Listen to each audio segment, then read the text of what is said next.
내가 그대 아드님한테 들어보니 지금 민물 매운탕집을 운영하고 계신다던데 장사는 잘 됩니까? 예, 저희 집사람이 음식 솜씨가 좋아서 장사는 곧잘 되고 있습니다. 입이 까다로운 저희 어머니도 이 사람이 해주는 매운탕만큼은 아주 맛있게 잡수셨거든요. 허참, 그럽니까? 그래도 그 생선 장사 좀 해서 돈이 얼마나 된다고 통장에 돈은 좀 모여 있습니까?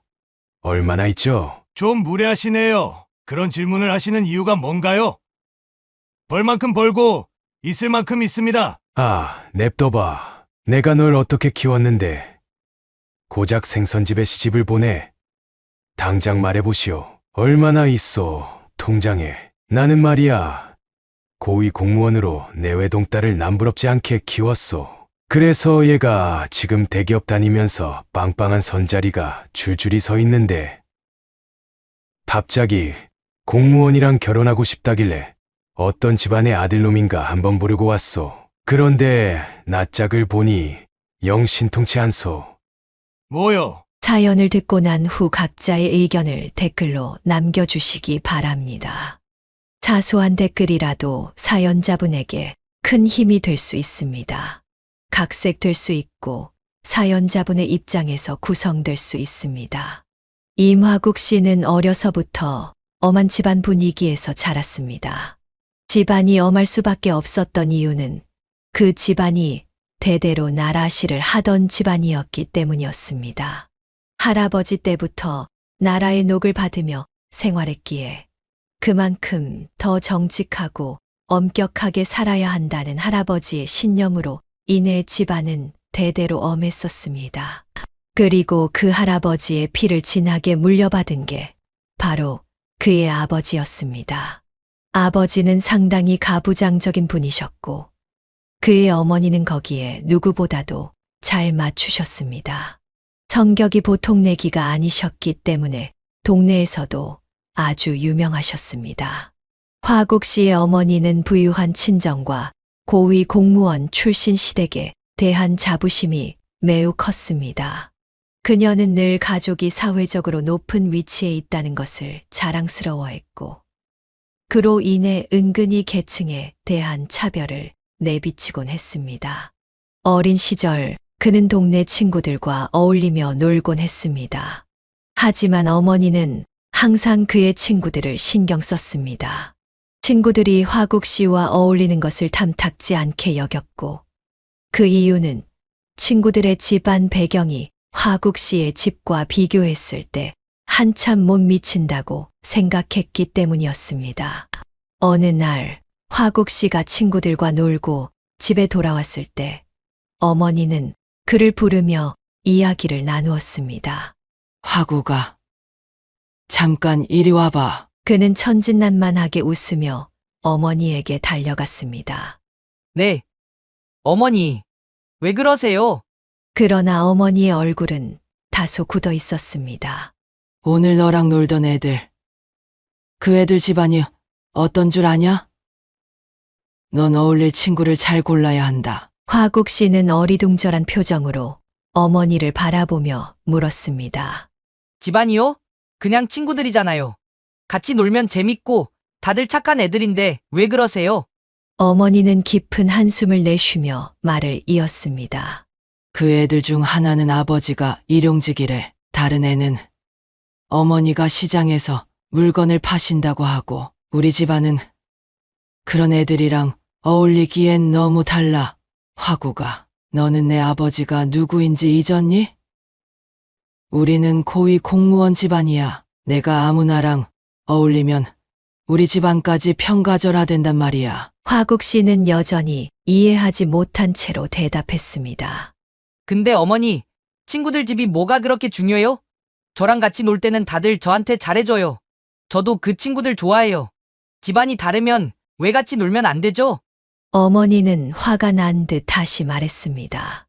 넌 아직 어려서 모르는 거야. 사람은 집안이 중요해. 내가 어떻게 자라느냐, 어떤 환경에서 자라느냐가 널 만드는 거야. 그리고 나중에 커서 그 애들이랑 어울리면 내 인생에도 나쁜 영향을 끼칠 수 있어. 화국 씨는 어머니의 말에 서운한 표정을 지었습니다.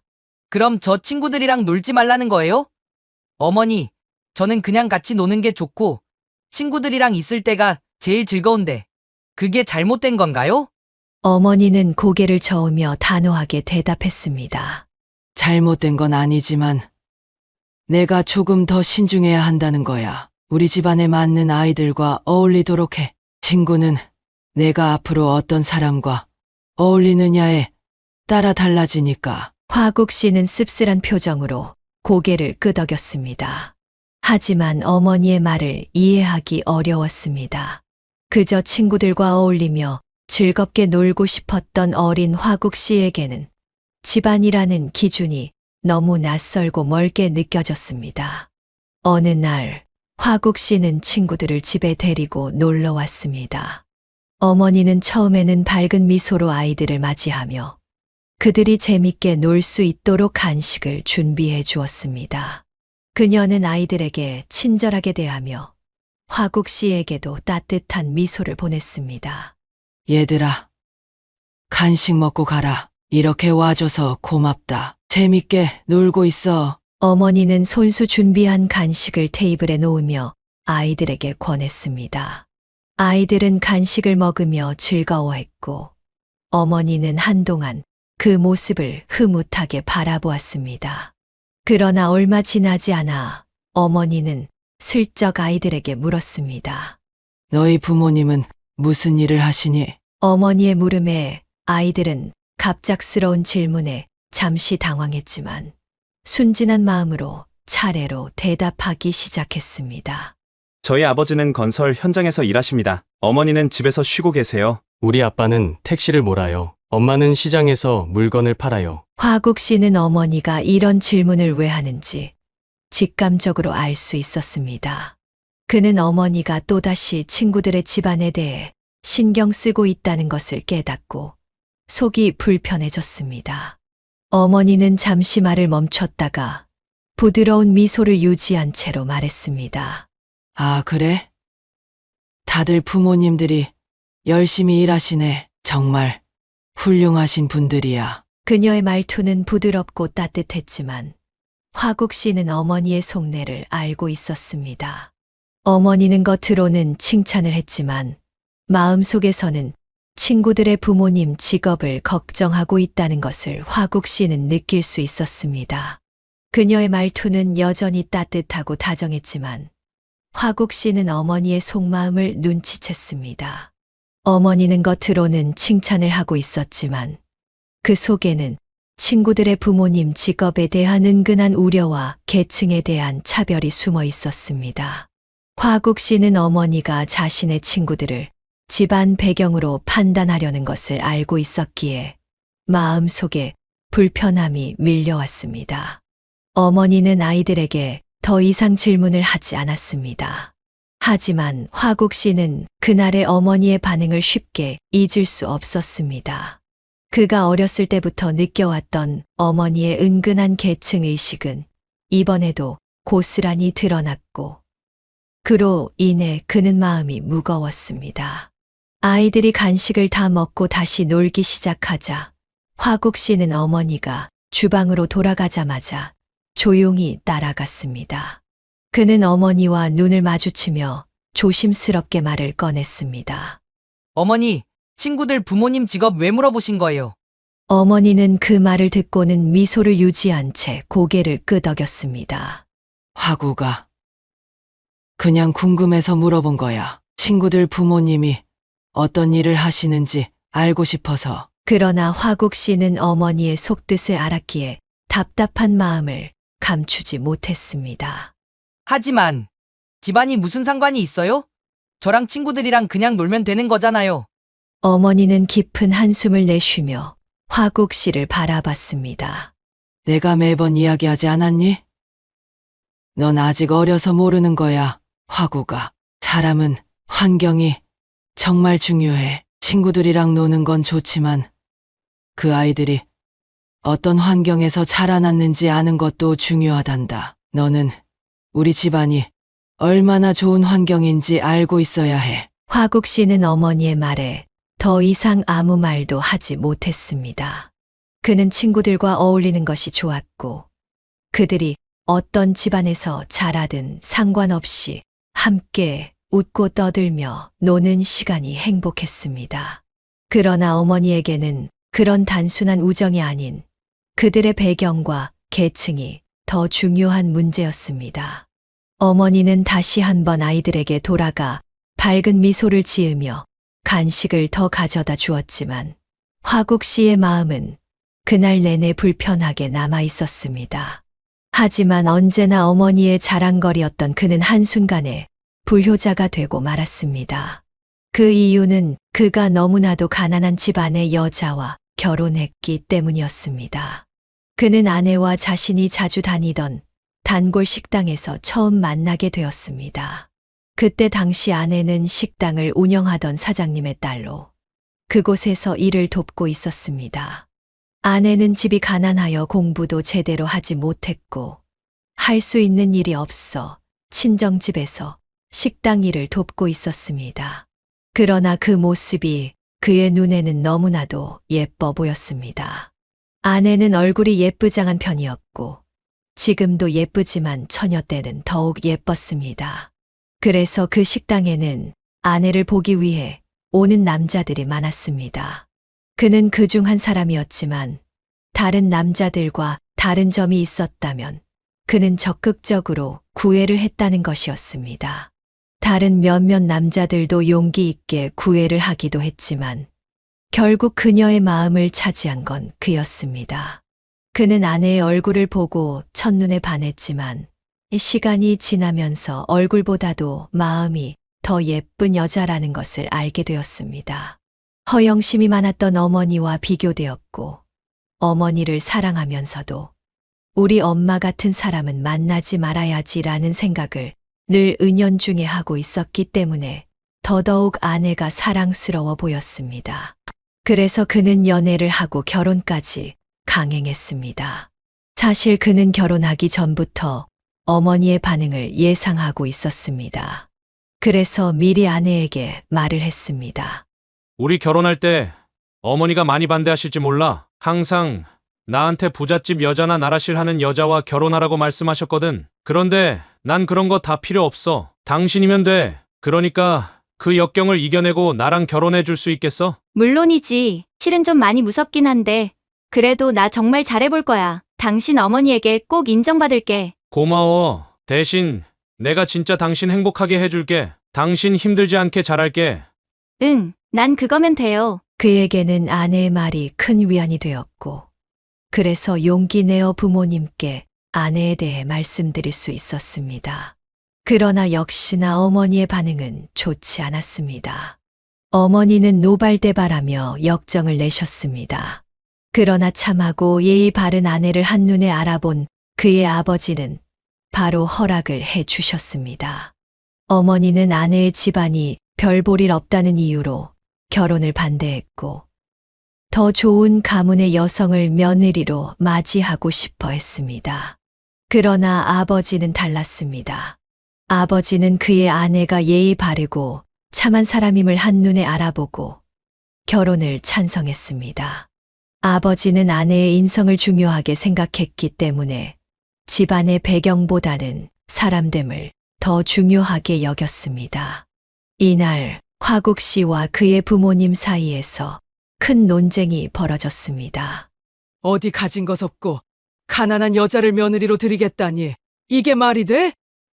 어디 집안도 제대로 없고 배운 것도 없는데 이 결혼 절대 못 시킨다. 어머니는 목소리를 높이며 강하게 반대했습니다. 그러나 아버지는 그 반대를 참지 못하고 단호하게 말씀하셨습니다. 당신 그만하시게. 저 여자가 얼마나 예의 바르고 참한지 보지 못했소.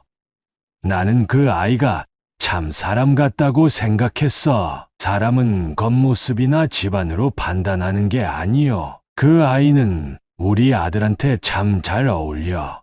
어쩌면 당신보다도 더 나은 며느리일 거요. 아니, 당신 지금 무슨 말을 하는 거예요? 내가 그 집안 애를 우리 집에 들이라고? 세상에 고작 그런 사람을 며느리로 맞이하다니. 난 절대 못 받아들여. 사람은 집안으로 보는 게 아니오. 저 아이가 얼마나 참하고 착한 사람인지 당신도 알잖소. 우리 아들 행복이 더 중요하지 않소. 당신은 자꾸 집안 따지며 고개를 돌리는데 난 그럴 수 없소. 예의 바른 사람은 어디서나 빛나는 법이요. 당신이야말로 왜 이렇게 고집을 부리는 거예요? 난 절대 허락 못해요. 어머니는 단호하게 말했지만 아버지는 더 이상 설득하려 하지 않았습니다. 그는 한 걸음 나아가 화국 씨를 보며 말을 이었습니다. 화구가, 너의 선택이 옳다. 나는 너를 믿는다. 내가 그 여자를 사랑하고 그녀가 널 진심으로 아낀다면 그걸로 충분하다고 생각한다. 화국 씨는 아버지의 지지에 깊이 감사하며 고개를 숙였습니다. 감사합니다. 아버지, 저도 그렇게 생각해요. 어머니, 제가 정말 사랑하는 사람입니다. 저를 믿어주세요. 하지만 어머니는 여전히 얼굴을 붉히며 그를 노려보았고 아버지는 어머니의 등을 가볍게 두드리며 말했습니다. 이젠 받아들이시오. 당신도 알게 될 거요. 저 여자가 얼마나 우리 집안에 도움이 될지. 결국 어머니는 한숨을 내쉬며 물러났습니다. 어머니의 반대가 심해 결혼은 순탄치 않았지만 아버지의 지지로 두 사람은 어렵게 결혼식을 올릴 수 있었습니다. 결혼 후 그들은 부모님 집에서 합가하여 함께 살았습니다. 어머니는 아내를 끔찍하게 싫어하며 혹독한 시집살이를 시켰습니다. 그가 옆에서 봐도 심하다 싶을 정도로 어머니는 시집살이를 심하게 시키셨습니다. 당시엔 다들 그랬지만 특히 손빨래를 한겨울에도 따뜻한 물을 쓰지 못하게 하셨습니다. 보일러가 제대로 있지 않은 시절이었기에 뜨거운 물을 쓰기 위해선 미리 물을 끓여야 했는데 어머니는 불이 아깝다며 그것도 허락하지 않으셨습니다. 그 추운 겨울에 손빨래를 하는 것은 정말 고통스러웠습니다. 그럼에도 불구하고 그의 어머니는 친정이 부유한 집안이었기 때문에 나중에는 집에 세탁기를 들였음에도 불구하고 그 세탁기조차 사용하지 못하게 했습니다. 어느 추운 겨울날 그의 아내가 정말 손빨래를 하기 힘들었는지 새로 들인 세탁기를 쓰고 있었는데 그걸 발견한 어머니가 이렇게 소리쳤습니다. 야, 너 지금 뭐해? 이게 너 쓰라고 들여놓은 건 줄 알아? 어디서 감히 내 허락도 없이 세탁기를 써? 당장 그만둬! 빨리 세탁기 끄란 말이야! 어머니, 저 정말 오늘은 손빨래하기가 너무 힘들어요. 이거 좀 쓰게 해주시면 안 될까요? 안 돼! 절대로 안 돼! 너한텐 이것도 아까워! 내 손으로 빨래해! 어머님, 그럼 저 따뜻한 물이라도 좀 데워서 쓰게 해주세요. 정말 손가락이 다 굳어버릴 것 같아서 그래요. 안 된다고? 얘가 왜 이래? 나 땐 추운 겨울에 냇가에서도 그냥 손빨래 했어. 나도 다 해본 거야. 손 절대로 안 굳으니까 빨리 나가서 손빨래해. 그는 이 대화를 우연히 듣고 정말 기겁할 뻔했습니다. 아무리 시댁살이가 심하다고 해도 이건 정도가 지나치다는 생각이 들었습니다. 그래서 그는 어머니에게 가서 단호하게 말씀드렸습니다. 어머니, 그만하세요. 이 사람 이러다 병 나겠어요. 며칠 전에 몸살 때문에 거의 죽다 살아난 거 아시잖아요. 왜 이렇게 이 사람을 못 잡아먹어서 안달이세요? 제발 그만 좀 하세요. 이게 야, 너 지금 누구 편을 드는 거냐? 난 네 엄마야. 배 아파 널 낳아 기른 네 엄마라고. 어디서 큰 소리야? 큰 소리를 내다니. 아이고, 여봐요. 사람들 내 아들이 엄마 잡아 죽여요. 잡아 죽여! 그가 한 번 대들자 어머니는 뒤로 자빠지면서 난리를 치기 시작했습니다. 그 소란에 아버지까지 나오게 되었고 아버지의 호통에 어머니는 금세 소란을 멈췄습니다. 그날 아버지는 아내에게 빨래도 하지 말라고 하셨고 아내는 그대로 안방으로 들어가 쉴 수 있었습니다. 이런 일들이 비일비재했습니다. 오히려 그렇게 한 번 난리통이 벌어진 후에는 어머니가 더 심하게 아내를 대하곤 했습니다. 그뿐만이 아니었습니다. 그의 집은 큰 집이었기 때문에 명절이나 제사 때가 되면 늘 그의 집에서 모였고 그 음식 준비를 아내가 거의 혼자 준비했습니다. 어머니에겐 다른 며느리들도 있었지만 그들 모두 부유한 집안 출신의 여식들이었기 때문에 어머니의 예쁨을 받았고 힘든 일을 하지 않았습니다. 그런데도 아내는 인상을 거의 찌푸리지 않았습니다. 그저 어머니에게 늘 웃는 얼굴로 한결같이 대답했습니다. 네, 어머니. 아내가 살면서 가장 많이 한 말은 아마도 네, 어머니였을 겁니다. 물론 가끔 힘들면 내색도 하곤 했지만 그것은 사람이기에 어쩔 수 없는 것이었습니다. 그러나 대부분 아내는 정말 힘들지 않은 이상 군소리 없이 묵묵히 그 일들을 해냈습니다. 한 번은 아내가 찬물로 설거지를 하고 방에 들어왔는데 손이 다 부르터서 갈라지고 피가 나고 있었습니다. 그는 피로 얼룩진 아내의 손등을 보고 눈물을 흘리며 말했습니다. 여보, 당신 이렇게 고생하는데도 나랑 같이 살고 싶어? 우리 어머니가 이렇게 괴롭히는데도 우리 어머니 안 미워? 당연하죠. 왜 미워요? 이미 각오하고 결혼한 거잖아요. 그리고 난 어머니 마음이 이해가 돼요. 당신이 얼마나 아깝겠어요. 이렇게 인물도 좋고 능력도 좋은 사람을 나 같은 사람한테 시집 보냈는데 난 다 이해해요. 내가 참 복이다. 당신 같은 사람이랑 결혼하다니. 나도 어머니랑 싸운다고 싸우는데도 도통 변하지 않으시니 내가 참 당신한테 면목이 없네. 아니에요. 난 당신이 내 편이 되어주는 것만으로도 고마워요. 당신이 어머니 몰래 따뜻한 물 데워다 주고 설거지도 도와주고 청소도 도와주는 걸로 난 충분해요. 게다가 내가 늦게까지 주방일 하다가 들어오면 이불까지 깔아놓고 기다리잖아요. 난 그걸로 됐어요. 이걸로 충분해요. 그가 생각해보면 지금 시대에는 이런 시집살이를 견디기 어려운 시대지만 그가 살던 당시에는 시댁살이가 심해도 참고 사는 경우가 많았습니다. 하지만 아내는 억지로 참는 사람이 아니었습니다. 진심으로 그의 부모를 공경하며 살았습니다. 그런데도 어머니는 아내의 마음을 몰라준 채 결혼하고 나서 10년이 넘는 시간 동안 아내를 그렇게 괴롭혔습니다.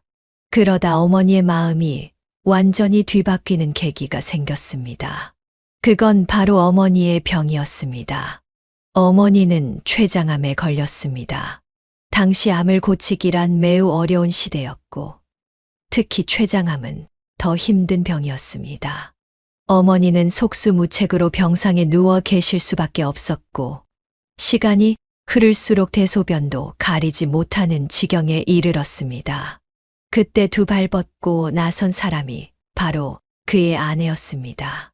그의 아내는 그 힘들다는 병수발을 혼자 다 들었습니다. 다른 며느리들은 따로 살고 있었기에 시어머니가 아프다는 소식에도 크게 신경 쓰지 않았습니다.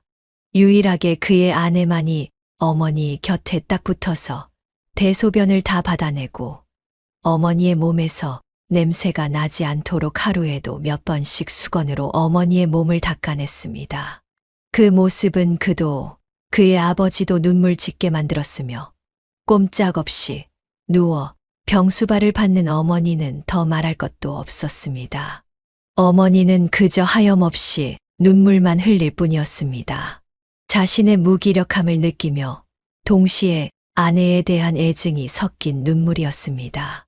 그렇게 병수발을 들다가 끝내 어머니는 돌아가셨습니다. 돌아가시기 전 어머니는 아내를 오열하게 만든 몇 마디를 하셨습니다. 아가, 너는 내가 안 밉냐? 왜 넌 한 번도 날 원망하는 말을 하지 않니? 왜 밉겠어요? 전 어머니 안 미워요. 물론 저도 사람인지라 당연히 힘들 때가 있었지만 그래도 전 어머니를 미워하거나 원망하지 않아요. 이미 다 각오하고 한 결혼이었으니까요. 저는 어머니와 함께하는 식사가 기다려질 만큼 어머님이 좋았어요. 늘 칭찬에 인색하셨지만 시래기국 드실 때마다 맛있다라고 해주시는 그 한마디가 저한텐 정말 큰 힘이었어요. 어머님, 더 오래 살아주세요. 몸도 마음도 힘드신 거 잘 알지만 그래도 제가 얼마든지 병수발 들 수 있으니까 더 오래만 살아주세요. 내가 왜 그랬을까? 이렇게 예쁜 너였는데 내가 왜 그렇게 모질게 했을까? 미안하다. 아가, 내가 어리석었어. 이 손, 이 거친 손, 이거 다 나 때문인데. 내가 너한테 손 한 번 따뜻하게 잡아준 적이 없었구나. 정말 미안하다. 어리석은 날 용서해다오.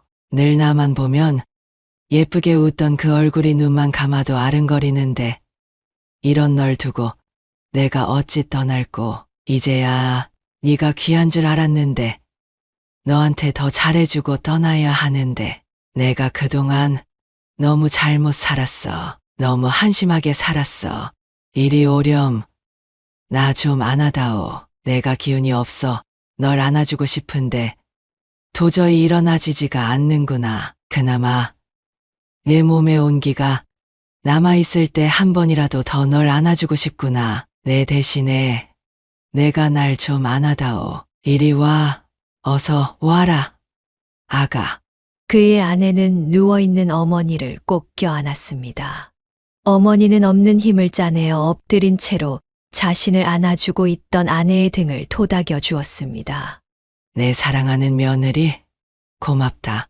정말 고마워. 그렇게 말씀하신 후 그의 어머니는 일주일도 채 안 돼서 돌아가셨습니다. 돌아가시는 순간까지도 그의 아내의 손을 꼭 잡고 계셨습니다. 늘 자랑스러워 하시던 그의 손보다도 어머니는 아내의 손을 더 꽉 잡으셨습니다. 어머니의 죽음은 모두에게 큰 슬픔을 안겨주었고 그의 아내는 누구보다도 힘든 시간을 보냈습니다. 그러면서도 아내는 홀로 남은 아버지까지 자신이 모셔야 한다며 끝까지 분가를 하지 않았습니다. 어머니가 돌아가신 후 얼마 되지 않아 아버지도 연이어 돌아가셨습니다. 그렇게 아버지까지 잘 보내드리고 나서야 그의 아내는 비로소 자유의 몸이 되어 누군가의 며느리가 아닌 온전히 그의 아내이자 아이들의 엄마로서의 삶을 살 수 있었습니다. 아버지가 돌아가신 이후 아버지가 물려주신 재산으로 새로운 거처로 이사를 할 수 있었고 가족은 더 가까워지고 더 애틋하게 지냈습니다. 그 후 아내는 민물 매운탕 식당을 차려 일을 시작했습니다. 그동안 아이들은 훌륭하게 자라서 모두 번듯한 직장을 가지게 되었고 그 중에서도 둘째는 그를 따라 공무원이 되었습니다. 그는 둘째가 특히나 마음에 갔습니다. 물론 그의 자식들은 모두 예쁘고 사랑스러웠지만 둘째는 유독 어머니의 성품을 닮아 온순하고 정이 많았기 때문이었습니다. 둘째는 외모 또한 어머니를 제일 많이 닮았습니다. 첫째와 둘째가 아들이고 셋째는 딸이었는데 딸인 막내보다도 더 어머니 얼굴을 쏙 빼닮은 게 둘째였습니다. 어릴 적부터 집안일로 고생하는 어머니를 졸졸 따라다니며 돕던 것도 바로 둘째였습니다. 저녁이면 학교에서 돌아와 어머니 어깨를 주물러주고 할머니 병수발 드는 어머니를 따라 할머니 대소변을 받아내는 것도 둘째였습니다. 둘째는 초등학생 때부터 할머니에게서 어머니를 구해주곤 했습니다. 한 번은 그의 아내가 실수로 그릇을 깬 적이 있었는데 그때도 어머니가 아내를 지나치게 혼낸 적이 있었습니다. 야, 이 닭대가리야. 네가 지금 살림을 한 게 얼만데 아직도 그릇을 깨먹어? 이게 얼마나 귀한 그릇인 줄 알아? 이건 지금 어디 나가도 못 사는 건데 이제 어쩔 거야? 어쩔 거냐고? 당시 아버지는 마실 나가고 안 계셨기 때문에 어머니는 맘 놓고 큰 소리로 아내에게 호통을 치셨습니다. 그는 부부방에 있다가 무슨 일인가 싶어 얼른 나가서 수습을 하려 했습니다. 그런데 그보다도 한 발 빠른 사람이 있었습니다. 바로 둘째였습니다. 둘째는 엄마가 실수했고 할머니가 또다시 호통을 치자 지 할머니 앞을 딱 막아서더군요. 그 작은 아이가 두 팔을 벌려 엄마와 할머니 사이를 가로막으면서 이렇게 말했습니다. 할머니, 왜 엄마한테 또 소리 질러요? 할머니 미워요. 맨날 엄마 힘들게 해요. 우리 엄마 불쌍해요. 할머니 미워. 할머니 싫어요. 엄마한테 그러지 마요. 할아버지한테 다 이를 거예요. 소리 지르지 마요. 얘가 왜 이래? 얼른 안 비켜. 내 엄마가 잘못했잖아. 지금 그리고 어디서 버릇없이 할머니 앞을 가로막아. 당장 안 비켜. 싫어요. 저리 가요. 저리 가. 할머니 미워요. 엄마한테 오지 마요. 저리 가. 어머니가 둘째를 나무라며 가까이 가려고 하자 둘째는 할머니가 엄마를 위협하려고 하는 줄 알고 급기야는 조막만 한 주먹으로 할머니를 퍽퍽 치기 시작했습니다. 아야, 아니, 얘가 왜 이래? 야, 왜 이래? 할미 아파. 오지 마. 할머니 오지 마. 저리 가. 엄마한테 오지 마. 으윽. 할머니 미워. 엄마한테 그러지 말아요. 아빠, 할머니 오지 말라고 해요. 빨리요. 어머니는 둘째 손자가 경기를 일으킬 정도로 자신을 쳐대며 거부하자 순간 많이 당황하셨습니다. 그 역시 너무 놀라 얼른 가서 둘째를 안아 진정시켰습니다. 괜찮아, 괜찮아. 민관아, 아빠가 왔잖아. 할머니 들어가실 거야. 방으로 들어가실 거니까 진정해. 괜찮아, 아들. 아무 일도 없어. 할머니가 엄마한테 뭐라 안 하실 거고. 이제 들어가실 거야. 울지 마. 그만해. 할머니를 그렇게 때리면 못 써. 이제 괜찮으니까 진정해, 아들. 그는 이어 어머니에게 말했습니다. 어머니, 오늘은 그만하시고 얼른 들어가세요. 애가 많이 놀란 것 같습니다. 그리고 이제 제발 적당히 좀 하세요. 사람이 중요하지 그릇이 중요합니까? 우리 집 그릇이 좀 무겁습니다. 그 무거운 그릇을 아침, 점심, 저녁으로 닦아내는데 손목이 버티겠냐고요? 이번 한 번 깨먹은 것만 해도 이 사람 정말 훌륭한 겁니다. 안 다친 게 어디입니까? 제발 그만하시고 들어가세요. 예. 이제 저도 아주 지긋지긋해요. 자꾸 이러면 저 나가 살 거니까 그렇게 아세요. 그는 큰 소리로 호통을 치며 말했고 어머니는 입도 뻥긋 못하시고 그대로 안방으로 들어가셨습니다. 그날 그는 잔뜩 흥분해 힘들어하는 둘째를 품에 꼭 껴안고 잤습니다. 둘째 얼굴에 얼룩진 눈물을 보며 마음이 참으로 아팠습니다. 그리고 둘째를 안쓰러워하며 몇 시간이고 등을 토닥여 주던 아내의 손길을 보면서 당장 이 집을 나가야겠다는 생각까지 들었습니다. 하지만 그러다 어머니의 암 발병 사실을 알게 되었고 그때부터는 분가하자고 해도 아내가 끝까지 그의 부모님을 모시겠다고 했습니다. 그 병수발을 같이 도운 사람도 둘째였습니다. 그는 무뚝뚝한 성격이라 표현을 잘하지 못했지만 늘 둘째를 기특하게 생각하고 마음 한편으로 제일 예뻐했습니다.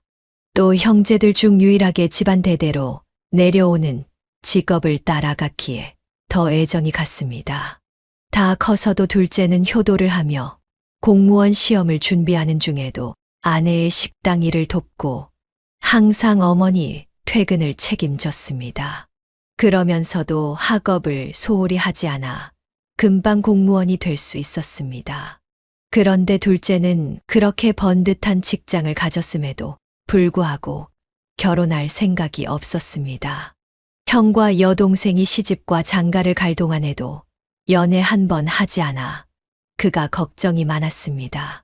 그러다 30대 후반이 되어 겨우 결혼하고 싶다는 여자를 데리고 왔는데 골라도 진짜 괜찮은 색시감을 골라왔습니다. 둘째가 데리고 온 여자는 대기업에 다니는 사람이었습니다.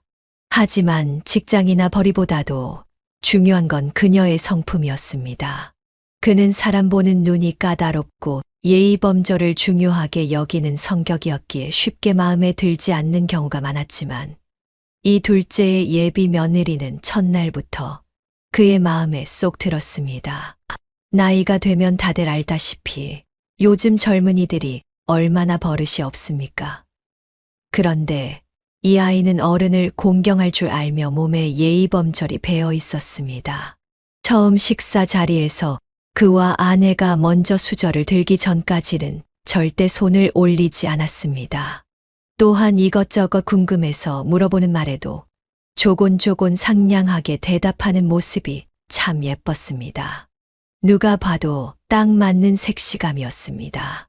그래서 그는 아내와 함께 바로 결혼을 허락했고 상견례까지 가졌습니다.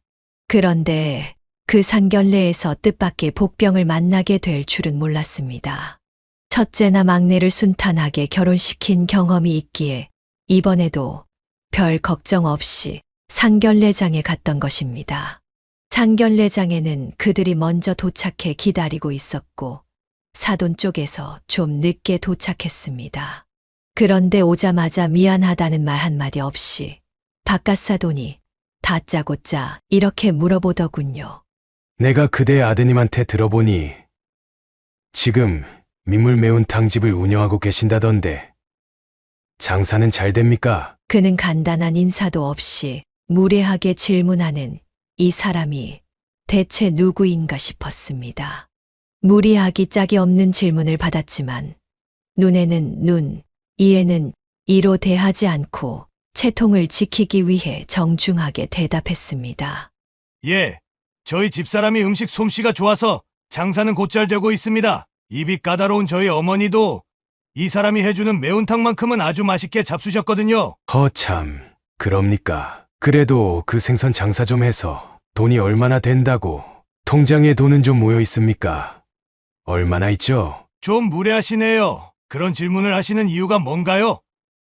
벌 만큼 벌고 있을 만큼 있습니다. 그는 무례하기 짝이 없는 질문에 황당할 뿐이었습니다.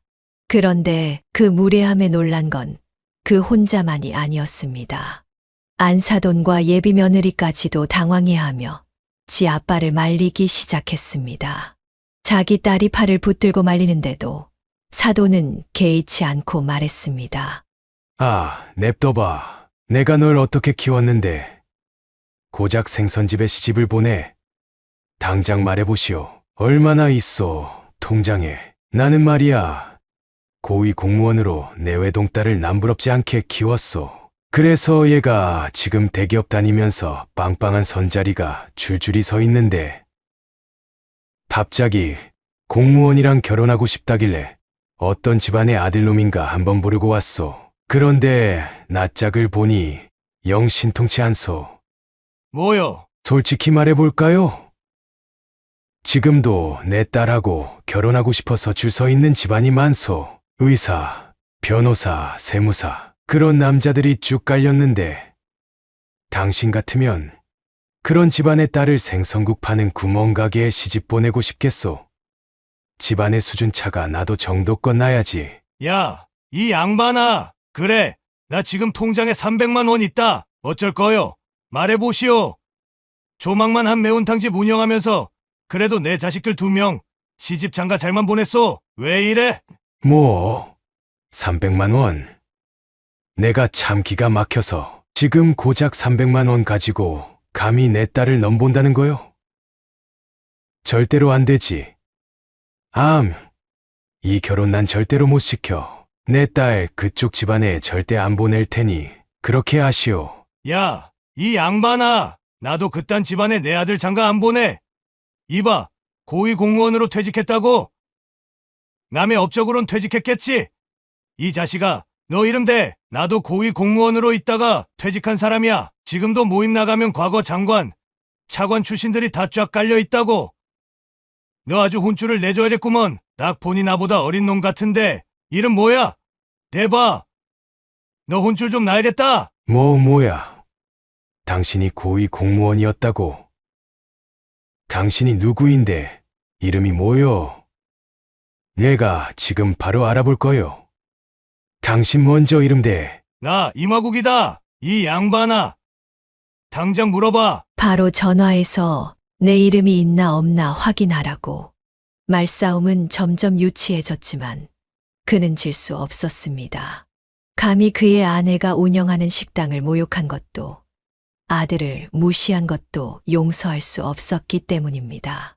그래서 그는 본때를 보여줄 작정으로 처음으로 자신의 직업을 사사롭게 이용했습니다. 상대방 예비 사도는 곧바로 어딘가로 전화를 걸어 그의 이름에 대해 묻기 시작했습니다. 역시나 확인해 보니 그의 이름이 고위 공무원 명단에서 확인되었고 퇴직 연도까지 물어보길래 당당히 대답해 주었습니다. 그제야 모든 사실을 확인한 예비 사도는 망연자실한 표정으로 그를 쳐다보았습니다. 비록 예비 사돈과 그는 같은 정부 산하 부처에서 일하지는 않았지만 정부 산하 조직이었기 때문에 선후배 관계는 엄격했습니다. 그래서인지 상대방의 기세는 한껏 꺾였습니다. 그는 다시 말했습니다. 이제 내 이름 대. 이 후배 양반아. 나 잘 아는 후배들 많거든. 돈줄 좀 내놔 보자고. 상대방은 자신의 처지가 막다른 길에 몰렸음을 깨달은 듯 기고만장하던 기세는 온데간데 없이 사라지고 비굴하게 굽신거리기 시작했습니다. 그는 그 모습조차 황당했고 마지막으로 한 방을 날렸습니다. 내 통장에 300만 원 있다는 거.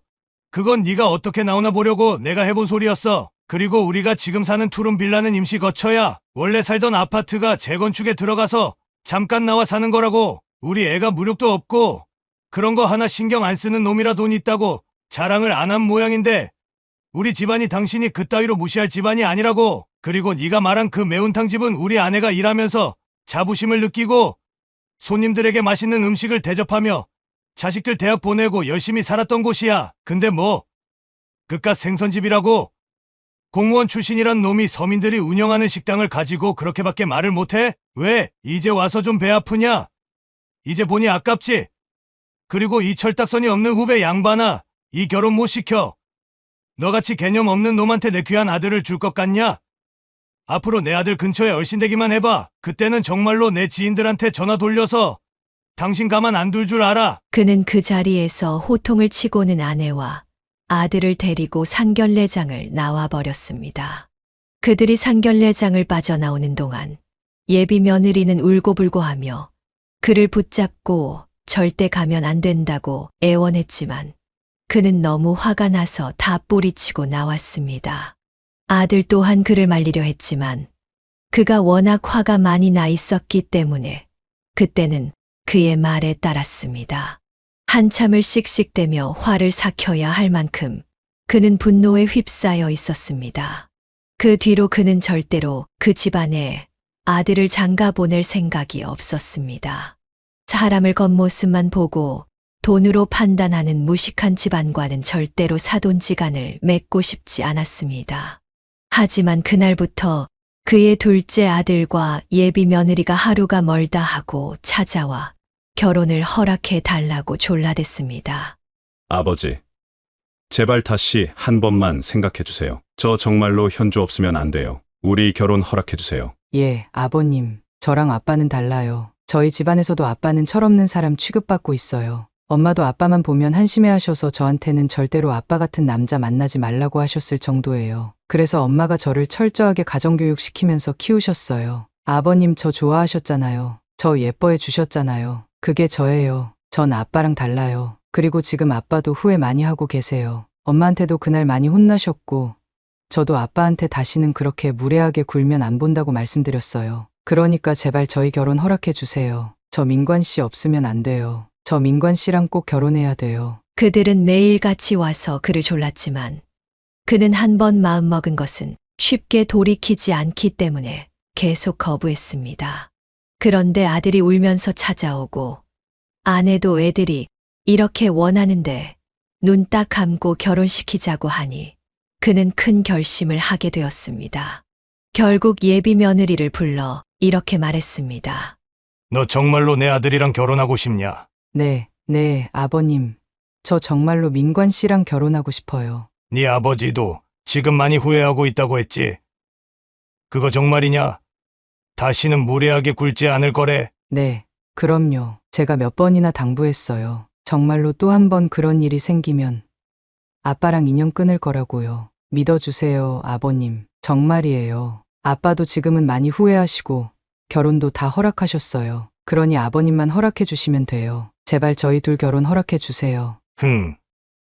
그렇단 말이지. 그럼 너희 결혼 전에 조건이 하나 있다. 그 조건을 내 마음에 쏙 들게 하면 결혼을 허락하마. 네, 조건이요?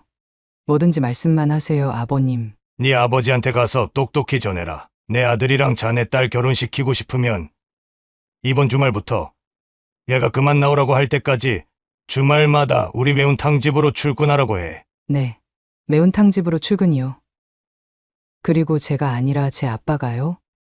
그래, 사돈 될 분들을 깔보고 무시한 대가는 치러야지. 공무원이었던 니네 아빠는 평생 책상에 앉아서 일했으니 서민들이 얼마나 힘들게 일하는지 모를 게다. 그래서 그걸 몸소 실천하게 해주려고 해. 상견례에서 우리가 당한 수모, 외상값은 받아야 하지 않겠냐? 싫으면 말고. 아니에요. 아버님, 말씀드릴게요. 어떻게든 출근하시게 할게요. 기회 주셔서 감사합니다. 정말 감사합니다, 아버님. 예비 며느리는 그의 제안에 당황한 듯 했지만 이내 대답하고는 집으로 돌아갔습니다. 그리고 그 사돈은 정말로 아들과 딸을 결혼시키겠다는 생각이 있었는지 그 주 토요일에 매운탕 집으로 출근했습니다. 첫날 출근한 그 양반을 보고 그는 웃음을 참느라 혼이 났습니다. 왜냐하면 식당에 출근한 사람이 각진 양복에 뾰족한 구두를 신고 쫙 빼입고 왔기 때문이었습니다. 그와 아내는 그 모습을 보고 웃음을 참을 수 없었습니다. 저 사돈, 저 왔습니다. 그간 안녕하셨지요? 그래요. 잘 지냈습니다. 근데 지금 복장이 그게 뭡니까? 내가 출근하라고 했지. 선거 유세하러 오라고 했습니까? 무슨 양복을 그렇게 쫙 빼입고 와요. 그 꼴을 하고 어디 식당에서 일할 수 있겠습니까? 아, 제가 출근 복장은 항상 이래서 갈아입고 올까요? 예. 당장 갈아입고 오세요. 마침 식당 아주머니들이 여벌로 입고 다니는 옷들이 있었기에 그는 사돈에게 일단 그 옷을 입으라고 했습니다. 여보, 사돈께 일할 복장 좀 챙겨드려. 그렇게 사돈은 아내가 꺼내준 옷으로 갈아입었는데 그 모습도 우스꽝스러워서 겨우 웃음을 참아야 했습니다. 아내가 꺼내준 옷은 몸빼 바지에 목이 다 늘어난 티셔츠였기 때문입니다.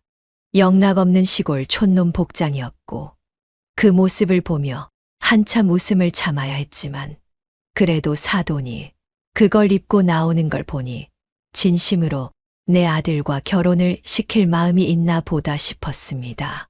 하지만 그는 그렇게 쉽게 넘길 사람이 아니었습니다. 사돈이 옷을 갈아입고 나오자마자 그는 일단 설거지부터 시켰습니다. 자, 식당 일이라곤 한 번도 해본 적 없을 테니 올해는 나오지도 말고 주방에 들어가서 설거지부터 하세요. 막내들은 원래 설거지부터 시작하는 게 기본이니까요. 그리고 내가 지금은 사돈으로 부르는 게 아니라 후배로 부르는 거니까 말은 놓겠습니다. 이해 없죠? 네, 그럼요. 편하게 부려먹어 주세요. 사실 그는 사돈이 기분 나빠하며 뛰쳐나갈 줄 알았는데 정말로 정신을 차린 건지 시키는 대로 다 따랐습니다. 작정하고 부려먹을 생각이었는데 너무 순순히 따르는 모습을 보니 속으로는 좀 놀랐습니다. 그리고 생각보다도 열심히 하더군요. 하지만 역시나 처음 하는 일이라 그런지 실수가 잦았습니다. 그릇을 싱크대에 쏟는 게 아니라 바닥에 쏟아버린다든지 물을 한참 동안 틀어놓고 설거지를 하느라 주방 바닥을 물바다로 만들기도 했습니다. 또 집에서도 설거지 한 번 안 해본 사람처럼 그릇 닦는 솜씨가 영 시원치 않았습니다. 이 사람아, 지금 바빠 죽겠는데 설거지를 그렇게 느리게 하면 어쩌자는 거야. 그리고 그릇이 안 깨지는 것들이라 다행이지. 사기 그릇이었으면 어쩔 뻔했어. 싱크대가 뭔 구멍이라도 난 거야? 왜 그릇들이 싱크대로 안 들어가고 바닥에 떨어지냐고. 똑바로 해. 사돈, 저 허리가 너무 아픕니다. 이런 일 처음 해보는데 정말 너무 어렵고 힘듭니다. 사돈, 돈이 쉽게 벌리는 줄 알았소. 사무실에서 서류 몇 장 넘기면서 일하는 게 다인 줄 알았겠지. 당신, 고위 공무원직을 하면서 국민들이 어떻게 사는지 생각은 해봤소. 돌아보긴 했어. 다들 이렇게 산다고. 우리 국민들은 평생을 이렇게 사는 사람이 많다고. 그런데 지금 고작 몇 시간 일했다고 죽는 소리를 해? 빨리 다시 설거지해. 예, 알겠습니다. 아내는 그에게 적당히 하라고 말리며 저러다 도망가게 될 거라 했지만 그는 이번에 제대로 알려주고 싶었습니다. 국민들 중에는 단 한 사람도 무시할 만한 사람이 없고 모두가 힘들게 돈을 벌며 살아간다는 것을 깨닫게 해주고 싶었습니다. 이건 그의 할아버지 때부터 늘 입버릇처럼 하시던 말씀이었고 아버지도 마찬가지였습니다. 그래서 그는 이번 기회에 제대로 가르쳐 주겠다는 생각으로 더 혹독하게 시켰습니다. 물론 이걸 이겨내지 못하면 그런 개념 없는 집안에 내 아들을 장가 보낼 생각은 없었으니까요. 그런데 의외로 사돈은 그의 혹독한 대우에도 잘 버티고 끝까지 일을 해냈습니다. 허리도 아프고 자존심도 상할 텐데 그가 보기에 참 의아할 정도였습니다. 그래서 그날 밤 식당 일을 모두 마감한 후 그는 사돈을 불러 다시 말했습니다. 어이, 구배, 오늘 나랑 술 한잔 합시다. 예, 사돈. 아내는 술상을 차려주고 퇴근했으며 그와 사돈은 둘이서만 이야기를 나누게 되었습니다. 오늘 하루 식당에서 일해보니 뭘 느꼈나? 예, 사돈이 힘들게 돈을 버신다는 걸 알게 되었습니다. 그렇지. 돈 버는 게 쉬운 일이 아니지. 그런데 그 힘든 일을 왜 꾸역꾸역 했는가? 안 하고 도망가도 됐을 텐데. 제가 여기서 도망가면 딸이랑 결혼 못하게 한다고 하셨지 않습니까? 어찌 도망가겠습니까? 제 딸이 저한테 신신당부했습니다. 어떻게든 버티라고. 저 때문에 결혼이 파토나면 안 된다고 말이죠. 그만큼 제 딸이 민관이를 정말 많이 좋아하는 것 같더라고요. 민관이랑 결혼 못하면 제 얼굴도 다시는 안 보겠다길래 그래서 꾹 참고 있었습니다. 그리고 제 아내도 현주가 파혼하면 평생 벽에 똥치할 때까지 혼자 살라고 협박하길래 저도 어쩔 수 없이 나온 거나 마찬가지였죠. 단순히 자네 딸만 생각하고 그런 거야? 난 자네가 이번 기회에 다른 것도 좀 느꼈으면 했는데 말이야. 사돈의 의도를 압니다. 처음엔 몰랐지만 나중에 가니까 알겠더군요. 우리 국민들이 얼마나 힘들게 또 치열하게 살아가는지 보여주고 싶으셨던 거죠. 예, 사실은 저 몰랐습니다. 아니, 알 생각도 안 했던 것 같습니다. 저는 그저 좋은 집안에서 태어나 좋은 환경에서 공부만 하다가 대학 나와 공무원이 되었으니까요. 탄탄대로만 걸어왔던 저였기에 그런 걸 알 턱이 없었죠. 사돈은 솔직하게 자신의 생각을 털어놓았습니다. 그런데 사돈 덕분에 이번에 많이 배웠습니다. 자, 받아. 이게 뭡니까? 자네 일당일세. 오늘 허리가 끊어질 정도로 일해서 번 돈이야. 어때? 이 돈 받고 평생 일할 수 있겠나? 아유, 아니요. 저는 못합니다. 너무 힘들어서 절대 못해요. 이제 알았지? 자네 안 사돈 될 사람. 내 아내는 평생을 이렇게 일했네. 우리 자식들을 위해서. 그런데 자네가 생선국 판다고 무시하지 않았나? 내 아내뿐만 아니라 대한민국 국민 대부분이 이렇게 힘들고 치열하게 살아간단 말일세. 그러니 내가 부탁하네. 절대로 사람을 얕잡아 보거나 깔보지 말게. 자네가 그러면 자네 가족들이 욕먹는 거야. 꼭 명심하게. 사돈은 진지하게 고개를 끄덕였습니다. 맞습니다. 사돈, 정말로 좋은 깨달음을 주셨습니다. 그동안 제가 많이 부족했었다는 걸 이번 일로 톡톡히 깨달았네요. 감사합니다. 정말로 진심으로 감사합니다. 그래.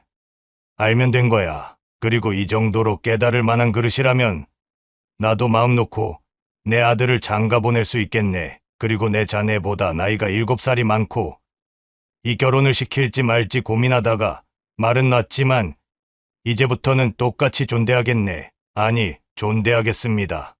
사돈, 우리 자식들 결혼시키고 남은 세월 잘 지내봅시다. 우리 며느리 현주도 내가 책임지고 예뻐할 거야. 그러니 우리 아들도 잘 부탁합니다. 사돈, 감사합니다. 허허, 우리 사돈 맺은 기념으로 짠합시다. 그렇게 그날로 그들은 사돈이 되기로 했습니다.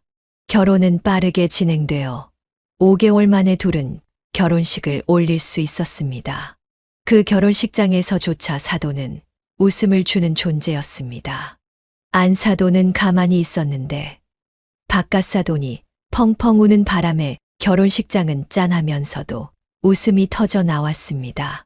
그 모습에 가족들이나 하객들 모두 감동하면서도 웃음을 참지 못했습니다. 그가 생각하기에 아마 딸을 가진 모든 아버지들의 마음이 그러했을 것입니다. 그 이후로 그는 바깥 사돈과 더욱 돈독해져 가끔씩 술친구로 지내고 있습니다. 막상 친해지고 보니 오히려 그가 배울 점도 많았습니다. 요즘에는 함께 등산도 다니고 그가 좋아하는 낚시도 다니며 좋은 관계를 유지하고 있었습니다. 정말 사람 인연이 어떻게 될지 모르는 일이라고 생각했습니다. 그와 바깥 사돈이 이렇게 좋은 관계를 맺을 줄은 꿈에도 몰랐으니까요. 그렇게 그의 이야기는 마무리되었습니다. 여기까지가 임화국 씨의 사연이었습니다. 슬기롭게 대처하신 어르신의 지혜가 돋보입니다. 사연을 듣고 댓글을 남겨주시기 바랍니다. 사소한 의견일지라도 사연자분에게는 큰 힘이 됩니다.